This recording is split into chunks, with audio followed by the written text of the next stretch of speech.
President Trump fired back on Twitter today at Senator Bob Corker after Corker told the New York Times the president is leading the country on the path to World War III. It's just part of a series of tweets between the two GOP leaders. NBC's Blaine Alexander reports that other Republicans struggle to remain neutral as questions arise about President Trump's relationship with his own Secretary of State, Rex Tillerson. Have you ever been in the Oval Office? The president said he does not believe this back and forth with Corker will stop him from moving forward on his agenda on tax reform. The president said today, we are well on our way. The Vols taking on South Carolina coming off a bye week, and they're making a change at quarterback. WBIR 10 sports anchor Patrick Murray is here to tell us all about it. Turning now to your forecast, overcast skies with some spotty sun continued today. Here's a live look outside from our Sharps Ridge Sky Cam. Chief Meteorologist Todd Howell joining us in the Weather Center. And Todd, it is the middle of October, but I promise it feels like summertime outside. It definitely does. Very rich tropical air in place, very humid conditions. At least 15 people are dead, 2,000 homes are destroyed as fires continue to burn in Northern California. Tens of thousands of Californians are evacuated because of the fires as 75,000 acres continue to burn. The scenes from California are reviving memories of the flames that tore through Sevier County almost a year ago. 10 News reporter Mark Salinger spoke with local firefighters who know the challenge of trying to save houses in the middle of a disaster. The coverage of those deadly wildfires continues tonight on NBC Nightly News. The latest on the firefighting efforts in California and the scope of the devastation so far. That's at 6:30 right here on Channel 10. This month alone, 6 people in Knox County have died of a suspected drug overdose. That's according to the Knox County District Attorney General. That brings the number of suspected overdose deaths to 215 since January 1st. Compare that to 224 in all of 2016. The drug epidemic has slammed East Tennessee and much of the country. This week, NBC is shining a spotlight on the epidemic in One Nation Overdose. Joining us live now is NBC's Kate Snow, leading the coverage of the opioid epidemic. Kate, thank you for joining us. Our first question, the big picture of this opioid epidemic. Can you tell us what you've learned so far and some of the big takeaways from the series?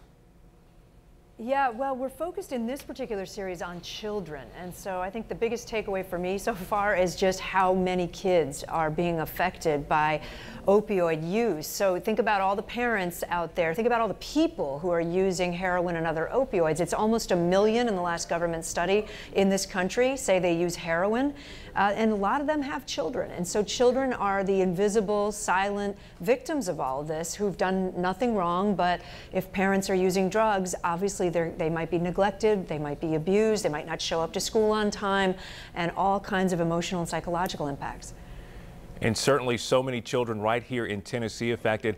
Can you tell us what you're learning about the impact of opioids in schools? Yeah, tonight on Nightly News, we're going to be looking at a school in Falmouth, Massachusetts. Beautiful Cape Cod vacation spot, but also a place that has a big problem with opioid abuse. And a lot of these kids are in homes with people who use kids. 20 kids at this particular elementary school are now living with grandparents, many in foster care. And the number that really struck me is in the 4th grade alone, they've lost 6 parents to opioid overdoses. So imagine the principal and the teachers trying to explain that to a classroom of 4th graders. The good news is that the school is on it, and they are embracing these kids. They've done all kinds of things programmatically with counselors and special spaces and things that they do every morning as a routine to teach the kids to breathe and control their emotions, to try to help the kids make this a safe place for them at school. And Kate, have these principals or counselors talked to you about their long-term concern for these children as they grow up and go through school? They have, and so have a lot of doctors. We've had a lot of conversations with people worried about this generation. They're worried that the direct impacts for those who are born addicted because their mothers were using during pregnancy, will that affect their development? They're studying that at a lot of places right now. I was at Dayton Children's Hospital where they have a clinic and they follow these kids. You'll see that piece tomorrow night on Nightly News to make sure that they're developing the right way. And so far it looks okay for the younger kids, but they don't know what's going to happen as they age and get older, and they're worried about repeating addiction, that the children of addicts may then become themselves more prone to addiction. And they're worried about, again, psychological impacts just of being in a home with people who are addicted.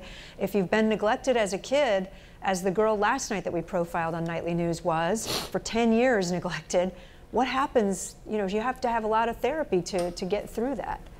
A really important question. Kate, can you quickly tell us what we can look forward to the rest of the week?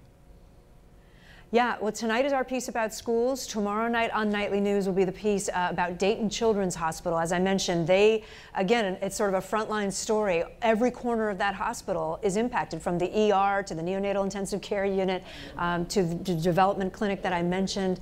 And so we take a really kind of almost a day in the life kind of look at that hospital. And then we'll have coverage on MSNBC all day tomorrow, all day Thursday as well. All right, Kate Snow with NBC News in New York. Thank you for joining us today. Thank you. Thanks. NBC's coverage of the opioid epidemic continues all week on One Nation Overdosed. You can watch that right here on WBIR Channel 10.